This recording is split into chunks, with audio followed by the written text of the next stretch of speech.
Hello বন্ধুরা, কেমন আছো? আশা করি খুব ভালো আছো। আমিও খুব ভালো আছি।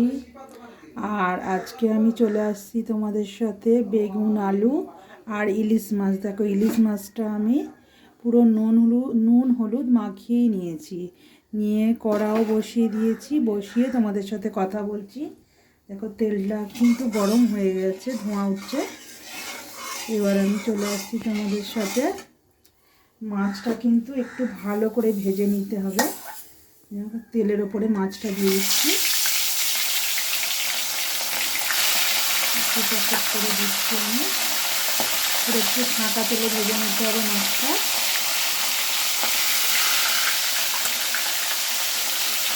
ভেজে নিলাম, দিয়ে দিলাম পুরো, দিয়ে দিলাম। আর গ্যাসটা কিন্তু জোর করেই রাখতে হবে এটা। এবার আমি মাছগুলো উল্টে দিচ্ছি, ঘোরলভাবে উল্টে দিতে হবে মাছটা। আর কতটা তেল বেরিয়েছে, মাছে কিন্তু প্রচুর তেল বেরিয়েছে। আর মাছটা একটু কিন্তু মচমচে করেই ভাজতে হবে। উল্টে পুরো ছাঁকা তেলেই ভাজছি মাছটা। এবার মাছ ভাজাটা আমার পুরো কমপ্লিট।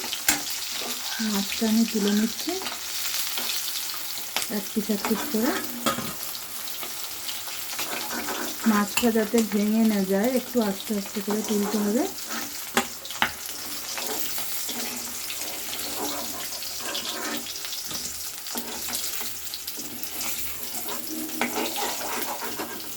তুলে নিলাম। আর যে মাছগুলো আছে আমি ওইভাবেই ভেজে নেবো, আরও খানিকটা যে মাছ আছে।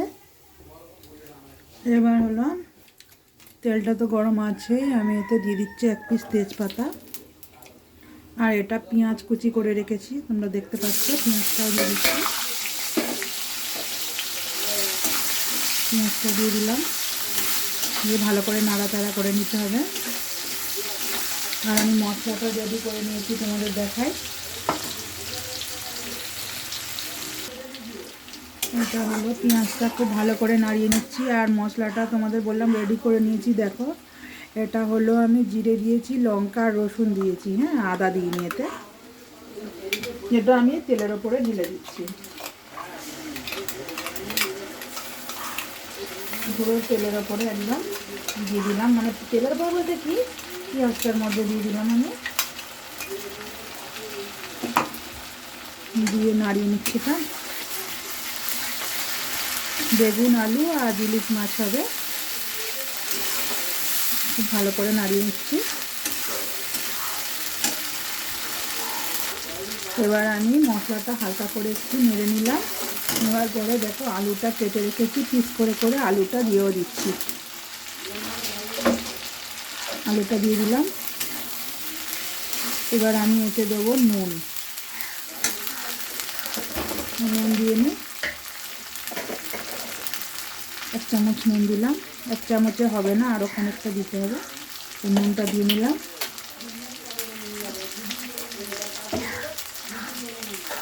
আর দিয়ে এবার নাড়িয়ে চাড়িয়ে নিচ্ছি আমি।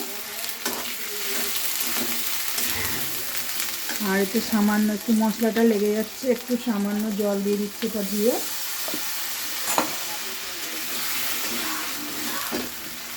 খুব ভালো করে কষতে হবে আলুটা।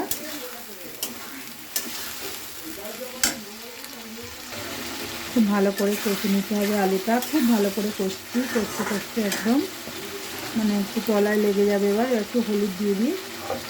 আর অসুবিধে হলে একটু জল দিয়ে দিয়েও কষা যায়, কোনো অসুবিধে নেই। হলুদটা দিয়ে নিলাম, দিয়ে নাড়িয়ে নিয়ে ভালো করে নাড়তে হবে। এবার আমি এটা হালকা জল দিয়েছি। আর এতে হলো, আমি বেগুনটা এবার আস্তে আস্তে করে তুলে দেবো।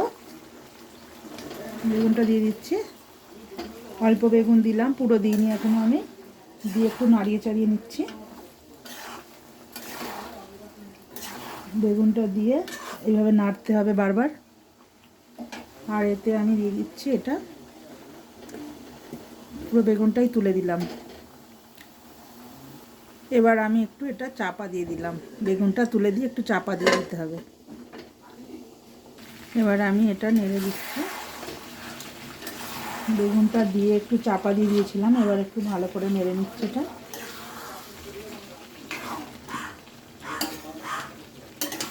ভালো করে বেগুনটাও আমি কষে নিচ্ছি আলুর সাথে মশলা দিয়ে।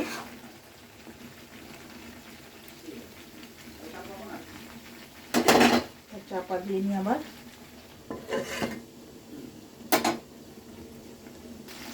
এবার আমি বেগুনটা ভালো করে কষে নিচ্ছি। কষার পরে এটা খুব ভালো করে কিন্তু কষলাম, বেগুনটা পুরো গলেই গেছে। আর আমি এতে দিয়ে দিচ্ছি হালকা করে জল, হালকা করে জল দিয়ে দিলাম। এবার আমি জলটা দিয়ে নিয়েছি এতে, আর এটা আমি একটু চাপা দিয়ে দেবো, ঢাকনাটা চাপা দিয়ে দিলাম। তরকারিটা ফুটে গেছে দেখো, একটু নাড়িয়ে দিচ্ছি, একটু নাড়িয়ে নিলাম। এবার এটা নাড়িয়ে এটা আবার একটু চাপা দিয়ে দিতে হবে, চাপা দিয়ে দিলাম। এবার আমি মাছগুলো দিয়ে দিচ্ছি, এইভাবে মাছগুলো দিয়ে দেবো, সাজিয়ে সাজিয়ে মাছটা দিয়ে দিচ্ছি।